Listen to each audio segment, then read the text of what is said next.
I am so sorry if week 16 broke your dreams of a fantasy football championship this year. But if you do find yourself in the fantasy football championship, we have got to get you that trophy this week. So today we are talking about 12 different players, whether you should be starting or sitting them to make sure you bring home that championship. Now, the most important disclaimer that I can give at the top of this podcast, Ty, is that we are recording this at 5:21 p.m. Central Time on Monday, December 22nd. There is still a lot of information that we don't have for this week. So really, we are looking at optimal matchups to target this week and players that you could probably trust within your flex spot, or even talking about some much bigger names that actually should probably be taking a back seat on your team this week. And Ty, because you are the least festive one here, out of the two of us, you get to start this week with your running back start of the week, though. Tyrone Tracy against the Las Vegas Raiders. Hey, I've got some red on. That's pretty festive. Okay. Some muted red. Some muted red. Lean A lot salmon. of black though, because I'm going to my funeral service for all of my fantasy teams I lost this last week. Because, yeah, you know, we talked about that. Yeah, because everyone knew that's how Pittsburgh Detroit was going to play out.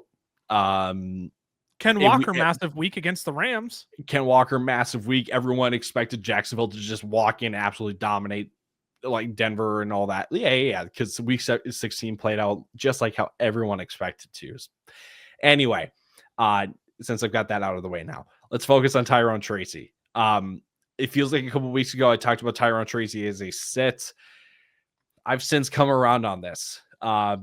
Because it seems like Mike Kafka does not want Jackson Dart to do a whole lot. He does not trust him to do a whole lot. So they are comfortable just giving the ball to Tyrone Tracy in whatever ways that they can, whether that's on the ground or through the receiving game. And look, I just see a matchup against the Raiders, and I'm just like, yes, I would like that. Yes, I very much like that. Running back 17 usage since week 11. For Tyrone Tracy as well. So all the signs point to another volume heavy game for Tyrone Tracy. And if the NFL is hearing this, I'm just going to say this. I need Giants Raiders on Sunday Night Football. I'm willing to wait all day for the battle of the number one pick. Give me Jackson Dart versus Geno Smith in prime time. Because guess what? You think it's bad football, but you get two bad football teams. That means it's barn burner material. So I would love this for Sunday night. We need to flex this ASAP. Can we, yeah. You could do some serious branding around this. Imagine NFL not wanting, intentionally not putting their best product out on Sunday Night Football to instead promote the battle for the number one overall pick in the 2020s, the battle for Fernando Mendoza in the 2026 NFL draft. Now, that's not to say the New York Giants should actually draft Fernando Mendoza, but all that aside, the race for the number one pick in this game is 100% real. Yeah, the Las Vegas Raiders are just a phenomenal match for running backs, right? Fourth most points per game allowed to the position over the last month. Fourth most schedule adjusted fantasy points per game allowed to the position over the last 5 weeks. I have no gripes here. Again, you named it. It was blatantly clear against Minnesota. Mike Kafka did everything in his power to make sure Jackson Dart didn't have to try and break down a Minnesota Vikings Brian Flores defense. That's not to say the Vegas defense is anywhere close to the level of the Minnesota Vikings defense, but I think he'll be very content just letting Tyrone Tracy run the ball in this game, keeping Jackson Dart protected. And look, you've got 70 plus rushing yards in 3 of his last 5 games. If he stumbles into the end zone here, icing on the cake for Tyrone Tracy. Before we move any further, though, we would love it if you all help support our journey by hitting that subscribe button and turning on that notification bell as well. If you love fantasy football, this is the place you want to be. If you've been with us all season, thank you so much. We are entering into the off season and we are not going anywhere. We are going to be bringing you dynasty fantasy football content. We are going to be bringing you NFL draft content as well. So not only if you are a fantasy football fan, but if you're just a fan of the NFL product in general, this is the place you're going to want to be. It's one of the easiest ways to support us. It's the most free way to support us, simply just by hitting that subscribe button, turning on the notification bell as well, because we'll also go live on Sunday to make sure your lineups get set. I'll pivot to my start of the week, Ty. I'll go with Ramondre Stevenson. Obviously, this is one where you are going to want to track Travion Henderson's status throughout the week. We are recording this less than 24 hours. Let me reiterate, less than 24 hours after Travion Henderson suffered a concussion on Sunday Night Football. I am going off the assumption that under the league's current concussion protocol guidelines, almost every single player misses at least 1 week of action. Keep tabs on Travion's stats throughout the week, obviously, but I'm going to assume he misses week 17, and you have a smash spot here for Ramondre Stevenson. Over the last month, the Jets have given up 5 more points per game to the running back position than any other team in the league. That also includes 2.2 more points per game on a schedule-adjusted basis over the last 5 weeks, and 7 rushing touchdowns allowed to running backs. Now, I will note, the Jets have been much better defending man gap concept runs than zone concept runs this year. The Patriots run a ton of man gap, like Travion Henderson and Ramondre Stevenson are top 3 in the league in man gap runs this year. But I honestly don't think it matters too much against this Jets defense. It's probably what makes the difference in Ramondre Stevenson being a top 15 play rather than a borderline top 10 play, assuming that Travion Henderson is out this week. Yeah, I really feel like this is straightforward. It's bad defense and lots of opportunity for Ramondre Stevenson. Ample scoring opportunity, I have to imagine, in this game. Correct. So I honestly am not going to waste any more time. I'm just going to say, yes, correct. This is absolutely a start this week. I don't know how high he's going to end up in my rankings this week, just because it's Ramondre Stevenson, and he's had opportunities like this before. Granted, very different situation with coaches and all that kind of stuff. He's still a start. He is still a start at this point. Yeah, this is not meant to be a plug whatsoever, but we post our rankings in our Discord every week. So I feel like this will be an important week where once we get a few days of information here and we post those on Wednesday before the holiday, that'll be an important time to see where Ramondre falls in our rankings. If you want our rankings, again, over in our Discord. Ty, let's pivot to running back sits this week. We're going to stick in the same game, and you actually picked the player that I stared at, I kid you not, for probably 15 minutes today, debating whether I wanted to make him my running back sit of the week. And you just went through and did it. I am proud of you. I support you in this, because I do think we need to have a conversation about potentially sitting Breece Hall in the fantasy football championship. Hey, not that he actually got you there. Let's probably make that abundantly clear first. But if you are in the toilet bowl with Breece Hall, I think we can have a conversation about not playing him this week. I would agree with you. Since my TikTok feed is full of videos with a little peanut playing video games, I'm glad that I have the cojones to make this prediction for the week, unlike some people. So in the 3 games with Brady Cook, which is probably all that I really need to tell you, but here's the proof, okay? Running back 34 in usage. Running back 48 in points per game in half PPR, okay? Of 39 running backs over the last 3 weeks with 25 plus attempts, he's the running back 32 in yards before contact per attempt. He's the running back 27 in success rate. He's top 20 in stuffed run rate. He's the running back 36 in yards per carry.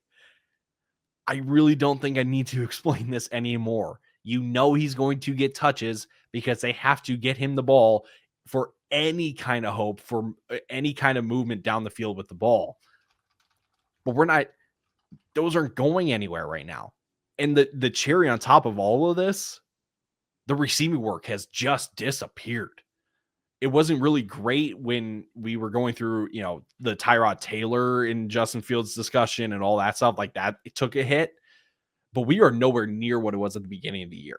Like, that was your saving. That was your one hope for Breece Hall throughout the year, was going to be a receiving work. We're not getting that at this point. So I ask you, what is the pro Breece Hall argument? Is it because, well, it's a volume play? Well, it's not going anywhere. So I'll let you answer that. What is the pro Breece Hall case? You checked out his Twitter feed recently? Have you seen the cryptic retweets that he's put on his timeline here in the last dog? He's been doing that for the last year and a half. Maybe it's me. Maybe it's me from LeBron James back in February of 2023. He dug that one up. How about Robert Griffin III just 10 hours ago? Don't forget God when you get what you have been praying for. I don't know what it means. Maybe it means something. The thing that I'm actually more interested in getting your thoughts on, let me just quick read you running back box scores against the New England Patriots recently. Cincinnati Bengals in week 12, 21 carries, 112 yards, 5.3 yards per carry. Giants running backs against the Patriots, 22 carries for 104 yards, 4.7 yards per carry. Bills running backs, 26 for 120, 4.6 yards per carry. Last week, you get Derrick Henry, the big dog, plus Rasheen Ali and Keaton Mitchell, is almost said Michael Keaton. Holy cow. Keaton Mitchell, 27 for 141. 5.2 yards per carry. Sorry, got sidetracked on that one. Patriots have not been great against the run.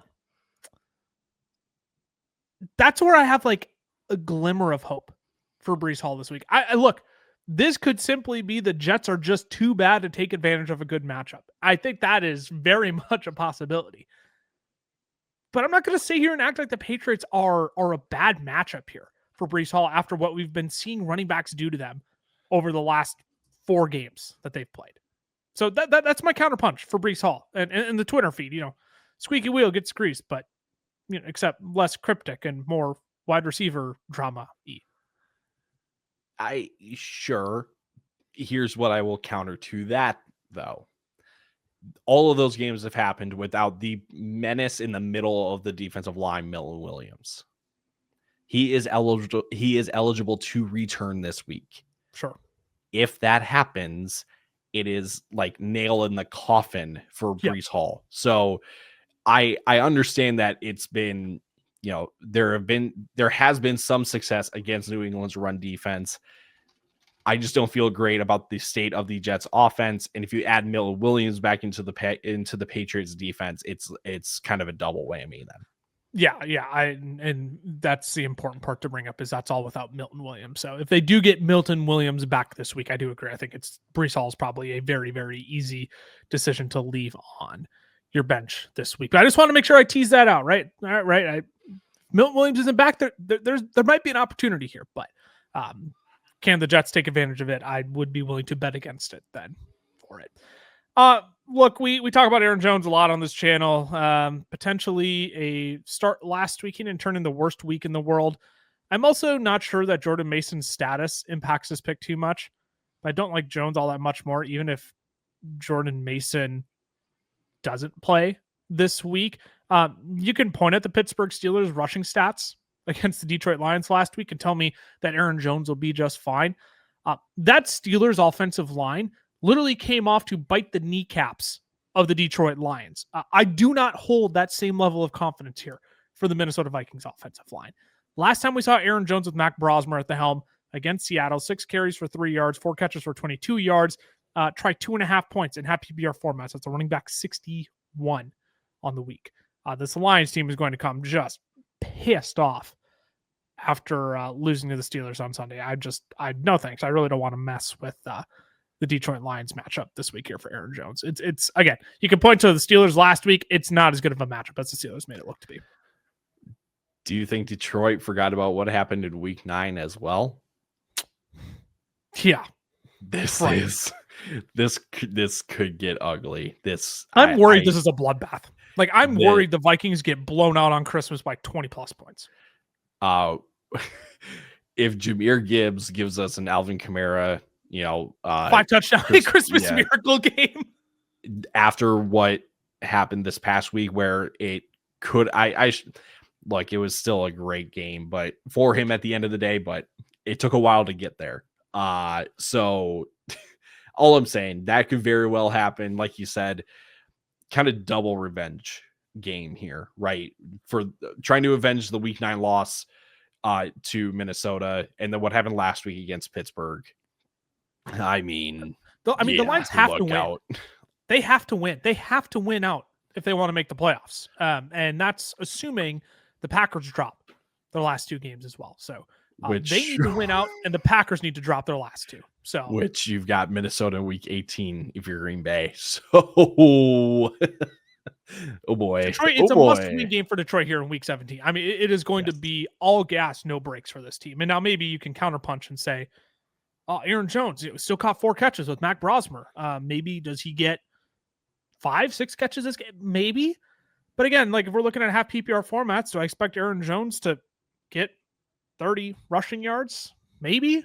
I don't like the bar isn't high enough here for Aaron Jones to take the plunge. So in a low ceiling, also low floor matchup, that's just a recipe again that I have no interest in dealing with. Today's show is brought to you by our friends over at Underdog, where you can get into the game this season playing Pick'em. It's extremely simple. Just pick higher or lower on 2 or more of your favorite players. For example, I'll pick the higher on Justin Jefferson, Jamar Chase, and Xavier Worthy. If I played $10 and got all 3 of them right, I would win $60 just by watching football. And that's the beauty of Pick'em. You can track your picks and your wins while you enjoy the game. Now, if you're not on Underdog yet, scan the QR code on your screen or use our code FELLAS when you sign up, because new customers will get $50 in bonus funds when you play your first $5 on the app. Plus, Underdog will give you a free pick to use in your first entry. Again, that's code FELLAS over on Underdog. Now let's get you back to the rest of the show. Let's kick it on over to wide receivers now, Ty. Wide receiver starts of the week. You're going to kick us off here. Christian Watson against the Ravens. I do sneaky like Christian Watson as a good flex play this week.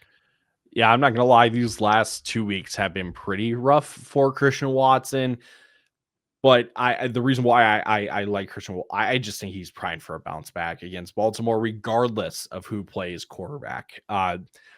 Just kind of making the Twitter rounds today. There's a lot of people saying, "Hey, Malik Willis, played a really good game. Played considerably better than Jordan Love." And I was all of like, the wow. all of the NFL draft lovers of Malik Willis are like, it's the reverse Homer Simpson gif. Instead of going into the bush, they're all coming out of the bush. They're like, we're still here.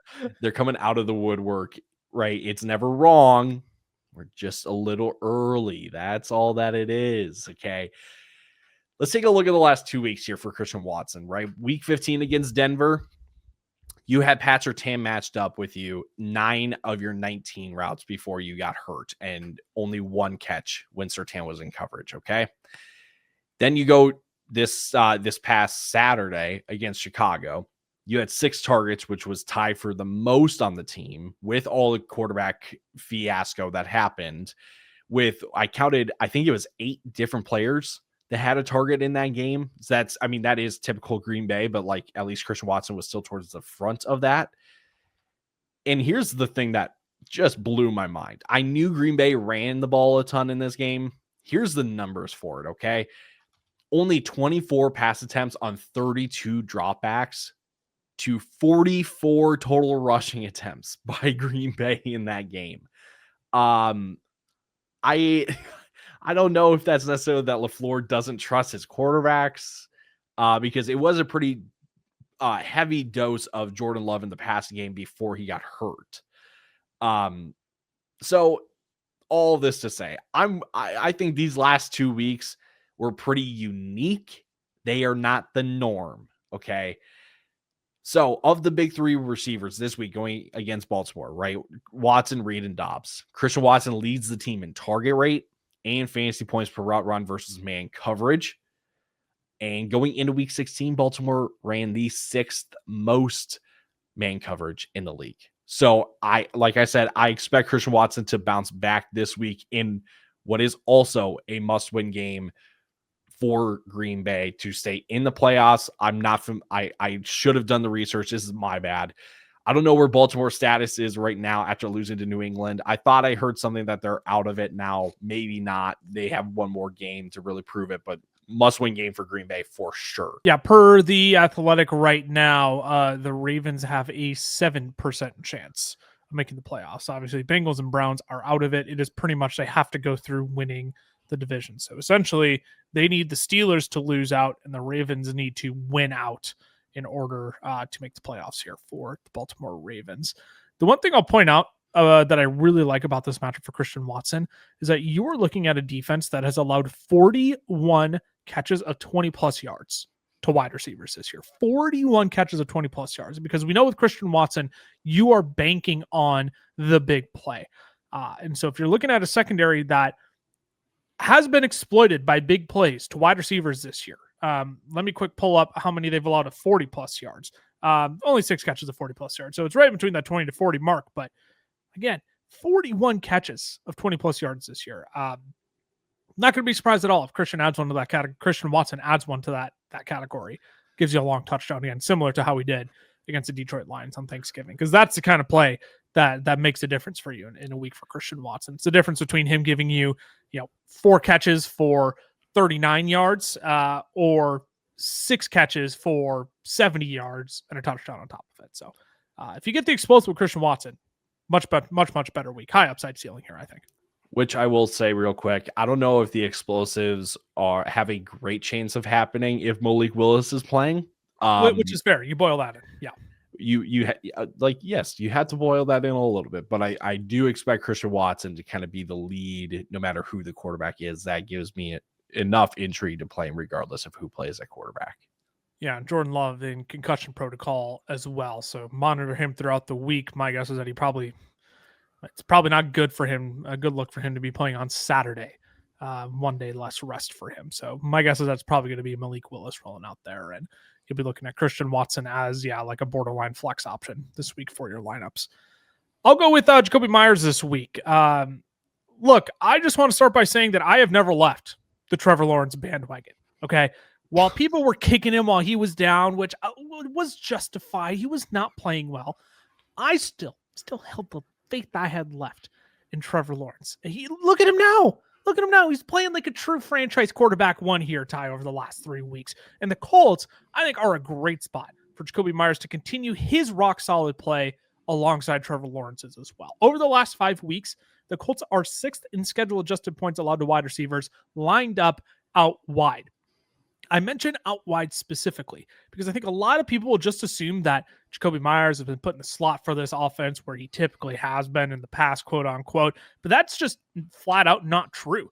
He's run 70% of his routes lined up out wide since he joined the Jacksonville Jaguars. He already drew 10 targets in this matchup back in week 10. No Sauce Gardner now either. I shouldn't say no Sauce Gardner. As of this recording, he didn't practice at all last week.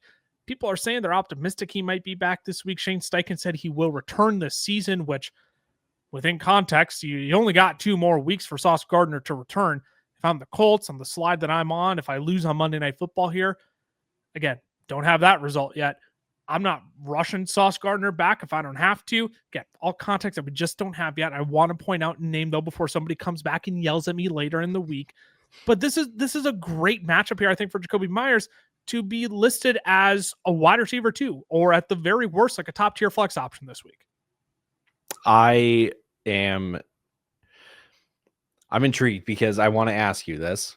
Yep. And a little behind the scenes, I'm going to pull back the curtain just a little bit. You did have you did have Brian Thomas Jr. in here, and then you switched it over to Jacoby Myers.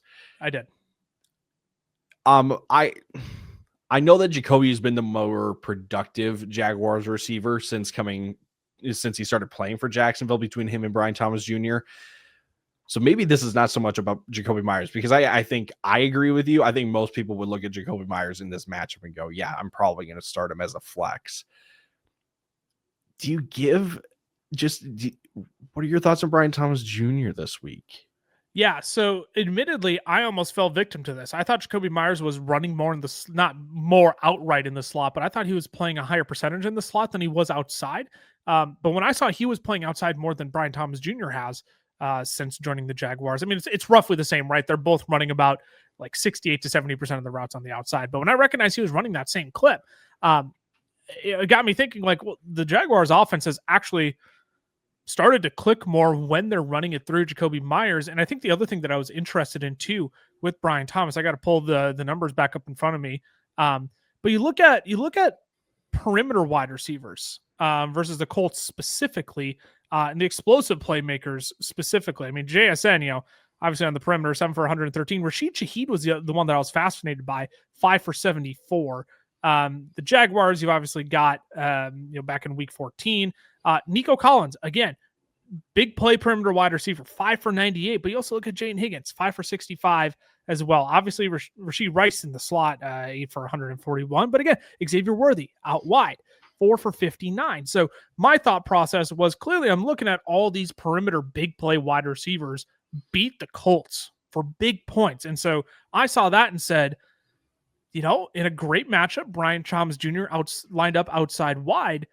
He's gonna be the bigger play threat in my mind than Jacoby Myers. Like it's probably worth throwing a dart throw on him this week. But when my rankings are finished, we're probably gonna be looking at Jacoby Myers as like the wide receiver 20, and Brian Thomas Jr. as probably like the wide receiver 25. Let's say, like I think they're gonna be very close in my rankings because I do like this matchup for both of them.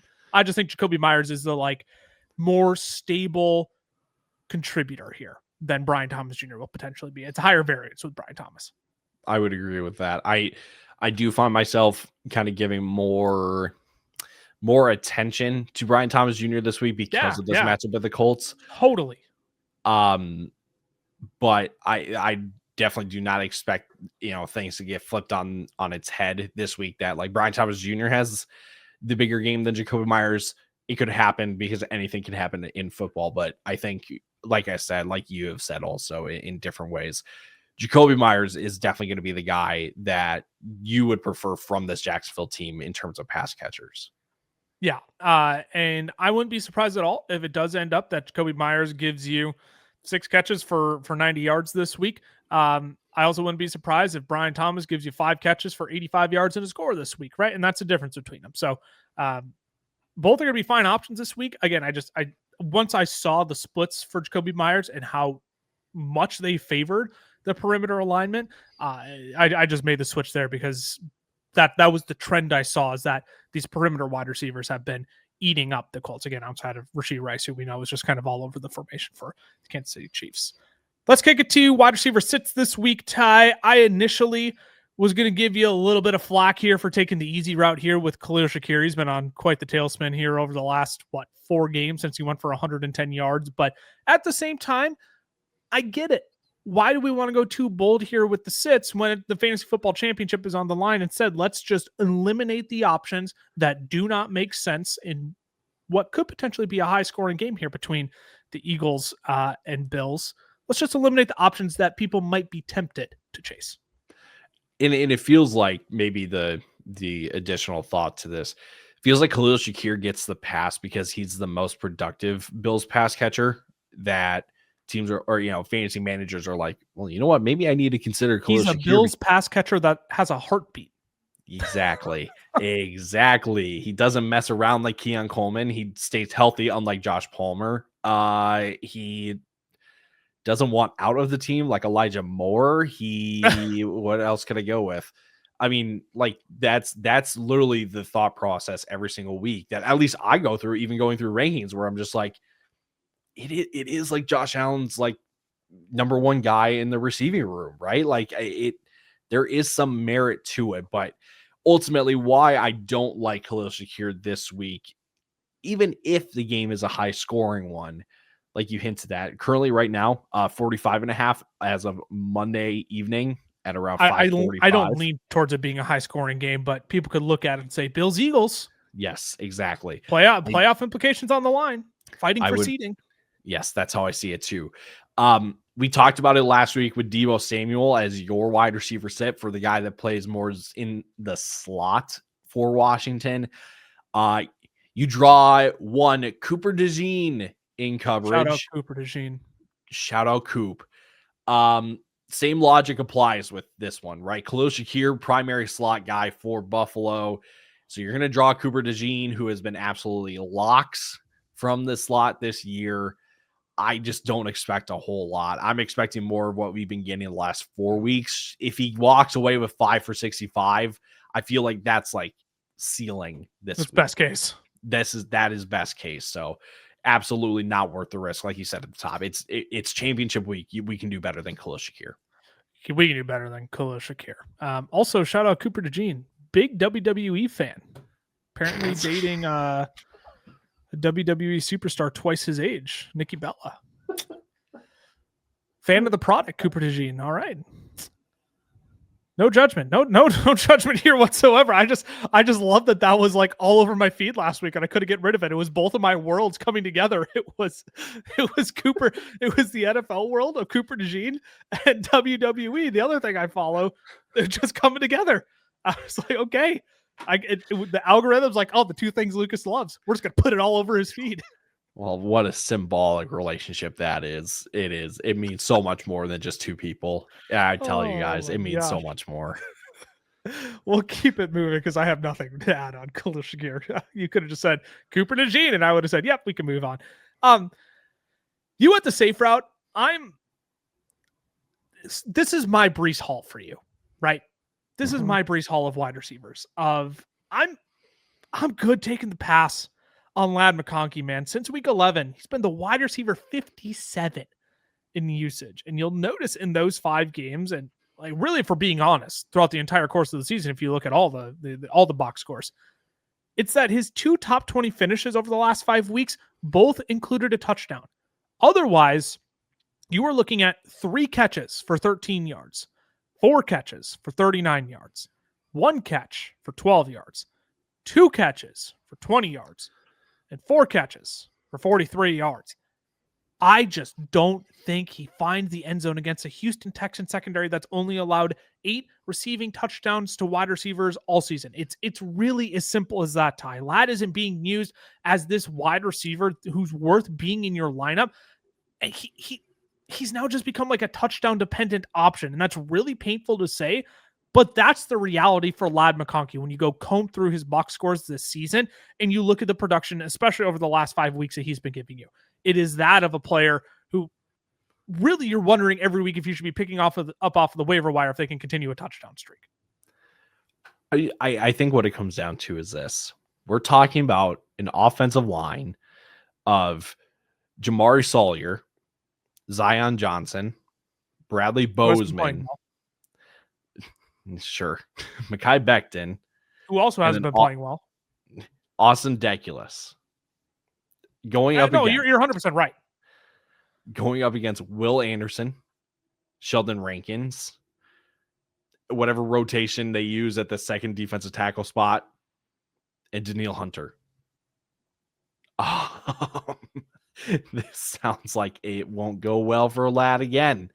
The hope that everyone has for Ladd, because he is the primary slot guy. Yes, he does kind of play some, 2 receiver sets as well. But when they go to their 3 guys of Keenan Allen and Quentin Johnson and Ladd's usually in the slot. The hope is that we get the ball out quick. We don't have to face pressure. We just get it to Ladd. That hasn't been happening.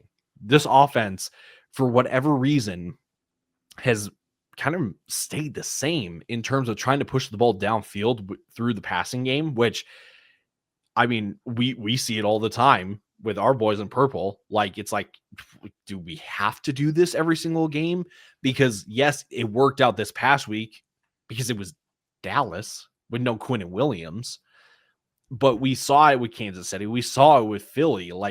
If teams can get home, this passing game is so hit or miss, and it more so errs on miss than hit. So I like this too. I honestly have really no interest for any Chargers pass catchers. No.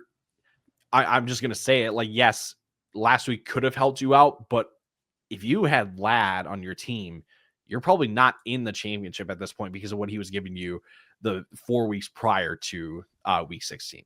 No. And again, this is more so a toilet bowl of you can keep playing Ladd McConkey to sink you deeper into the toilet bowl potentially. I just have no interest in playing him. I also wonder if the Las Vegas Raiders hinted at something this last week against the Houston Texans. I don't know how I know how Ashton Genty had the day he did behind whatever the Raiders called an offensive line that they're putting out there right now. He said Ashton Genty's a freaking incredible running back in the NFL, and you get him a halfway decent offensive line next year, and he's going to be phenomenal. But you think Harbaugh and Roman just look at this and say, Hampton's back.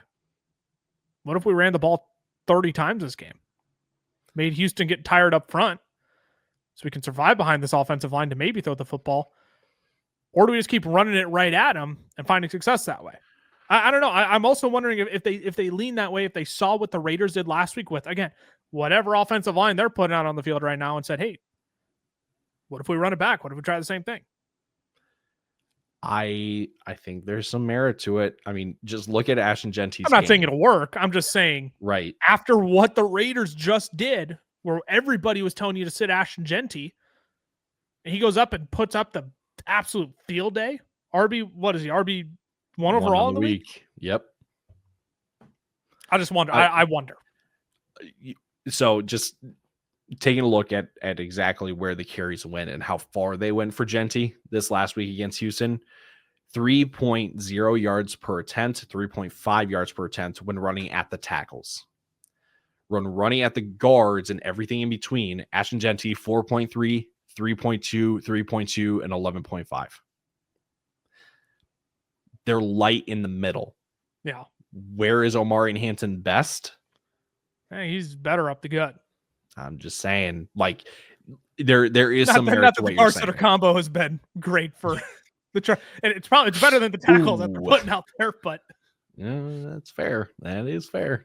If you're gonna run behind somebody, I think you can do a lot worse running behind Mekhi Becton. Just saying. Even though Mekhi Becton has not been the Eagles player good that he was last year. We'll keep it moving though, because you don't want to hear us talk about negativity on players and whatnot. But I will say, even though the holiday is coming up here, we do hope you all enjoy the holiday if you celebrate Christmas around your family.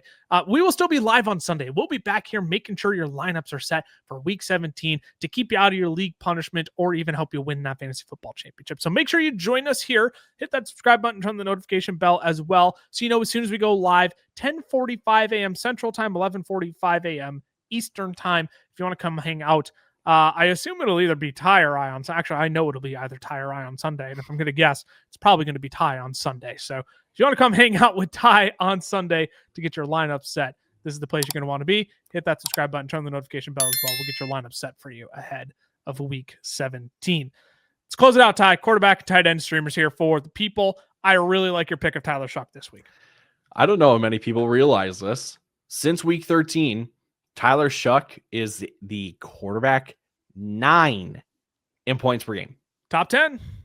He is a top 10 quarterback right now in fantasy football over the last 4 weeks. 270 or more passing yards in back-to-back games. We've gotten 2 games as well with 30-plus rushing yards, as you can see there.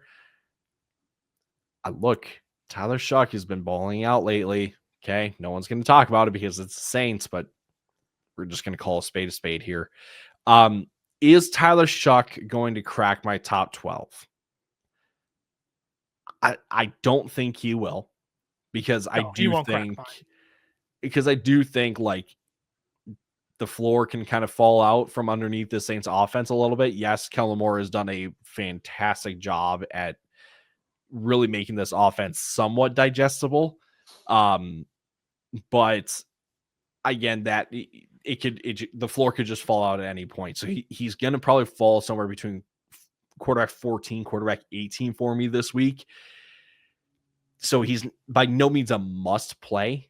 But if you're desperate, I feel like Shuck is the right streamer to go with against a Titans defense that's been getting absolutely torched through the air before they played.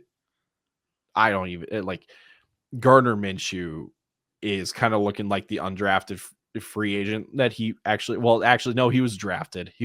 But you get the point. Like Gardner Minshew was not the Jacksonville Gardner Minshew. This Tennessee defense can be taken advantage of, I think is what I'm trying to say. And Tyler Shuck, so far with this recent stretch that he's on, can absolutely deliver another good game. Yeah, I'll talk about another player in this matchup momentarily, because I do think this could be a fun little rookie quarterback shootout game here where both quarterbacks are looking to prove their belonging here to close out the season. And these are two defenses that don't give a lot of resistance to opposing offenses. So, let me rephrase. The New Orleans Saints defense is probably better than we give it credit for, but I'm not going to act like it's an upper echelon top tier matchup like the Kansas City Chiefs are last week for Cam Ward, right? So point being, I think it's gonna be a more fun game than I was initially anticipating at the start of the season. Uh, Look, we're just gonna keep rolling with Jacoby Brissett, or Jacoby Brisket, as the kids call him, as I get asked repeatedly in the live stream. And I know it's really just autocorrect, but we finally got the down week right against Atlanta, which was like such an optimal spot for Jacoby Brissett to take advantage of. But this game here against the Cincinnati Bengals, brother, this could be the shootout of the century, man. This game could be so much fun. Now that I think about it, could you pull up the over-under for this game? I'm curious where that's actually set at. We know the Bengals want to throw the football because Lord knows they cannot run the football. The Bengals are top 5 in fantasy points, yards, and touchdowns allowed quarterbacks this year. To me, this is just a major, major bounce back, get right spot for Jacoby Brissett, who, again, I am fully confident. The Cardinals probably could run the ball quite a bit with Michael Carter in this game. But I also wouldn't be surprised if they just let Jacoby Brissett rip it 40 times again in this game, and 15 of them go to Trey McBride, and Trey McBride just delivers you the monster fantasy football championship performance of all championship performances. So all that to say, I really like Jacoby Brissett to bounce back this week. 53.5. It's a shootout of the century. It's going to fire up Brissett. Brissett again. I know it was bad for Brissett last week. He's still going to be a top 7 guy for me this week. He's still going to be a top 7 guy for me. Yeah. I find it hard to not rank him that high in this matchup, knowing that all the Bengals are going to want to do is throw the football. Yeah, I don't know, man. Let me say this. Yes, start Jacoby Brissett. To what happened last week? Like, why did they all kind of fall apart against Atlanta? That's all that I really want to know. Like, that's just, I think that is why Jacoby Brissett was not as rostered as we thought he should be, because I think a lot of people kind of expected, maybe thought this was in the range of outcomes, and sure enough, it happened. And maybe it's our fault because we weren't talking about it, and then the one time that we did talk about it, he absolutely flunked you. So maybe it's our fault. But I ultimately, again, like I said at the top, yes. Start Jacoby Brissett. Don't get spooked. Don't get spooked by this last game.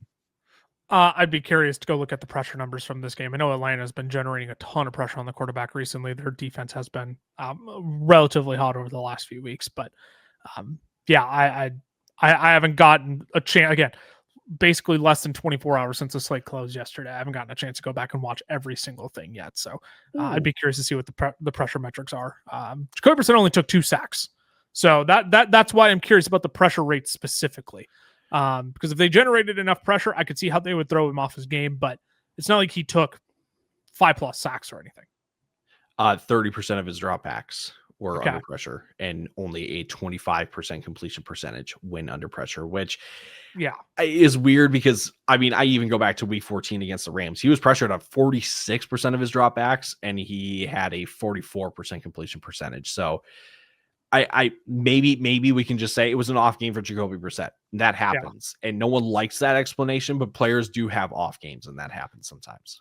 Again, I would want to go back and digest this game a little bit more before I come to a definitive solution on what actually happened. But we always process that through. Let's wrap it up quick with tight ends here, Ty, because again, a lot of people probably have, I don't want to say better options, but hey, if you're fighting for third place, if you're fighting to win the consolation, there's a consolation payout prize again, or if you're just like looking to stay out of the league punishment, a couple guys you can stream this week. Dalton Schultz, I think, is a fine option. Rostered in only 53% of Yahoo leagues, which is bizarre to me because he's the tight end 9 since week 7 on tight end 5 usage. And in 3 of his last 4 weeks, or I should say in 3 of the last 4 weeks, the Chargers have allowed a top 10 finish to a tight end. Brock Bowers in week 13, Dallas Goedert in week 14, and Travis Kelce in week 15. An average of 6 catches on 8 targets for 70 yards in those 3 games. So Dalton Schultz still plenty involved. If anything, I wouldn't be surprised if he gets some extra looks, just knowing how much the Chargers have been shutting down receivers and quarterbacks all year.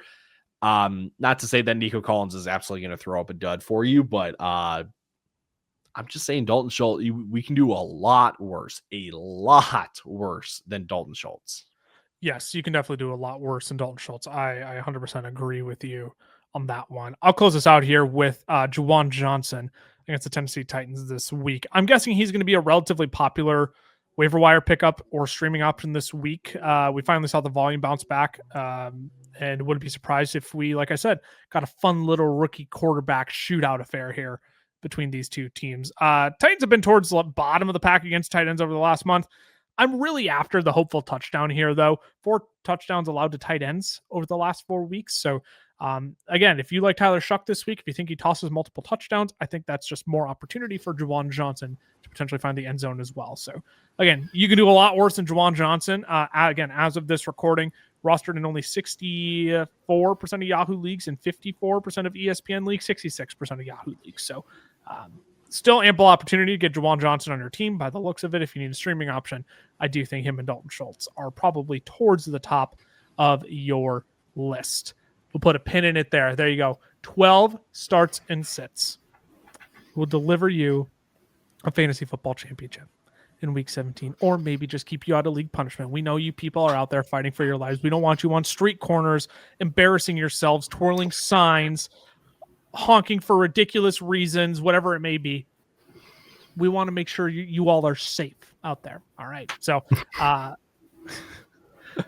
again, if you want to follow our other socials as well, I could hit FFLs over on Twitter, the FFLs over on Instagram, Fantasy Football Fellas on Facebook and TikTok. If you're a YouTube person through and through, we salute you. We respect you. We've got content for you. Fantasy Football Fellas shorts as well. That is all exclusive content, different than recut up podcast content.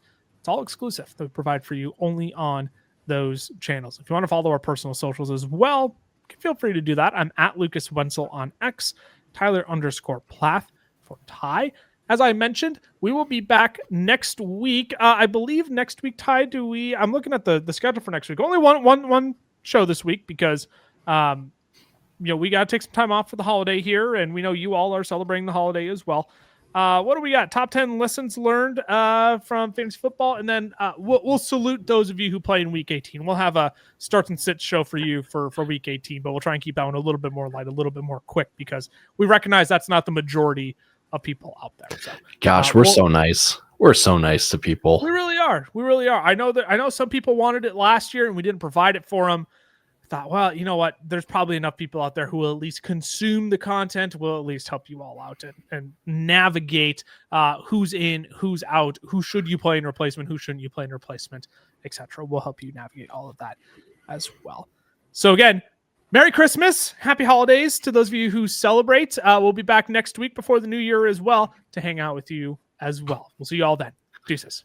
Deuces.